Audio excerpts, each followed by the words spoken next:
Welcome. In this video I will tell you how many RAM slots your Ideapad C340 laptop has.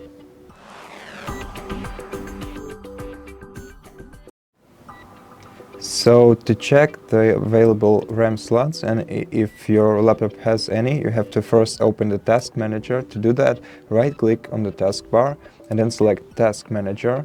Let's open it on the full screen and then select Performance and go to the Memory tab. And if you take a closer look over here, you'll see that one of our slots is empty and the other one is taken by an 8 gigabyte RAM stick. So we can add one additional RAM stick to our computer to make it like 16 gigabytes RAM, which is quite good for a PC like that. And as you can see, the form factor is SODIMM, which is a popular form factor of RAM memory for laptops.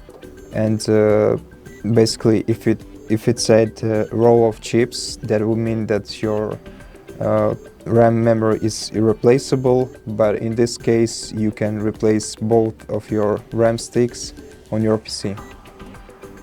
And that's basically it. Thank you for watching this video. If you like it, consider subscribing to our channel, leave us a like and a comment below.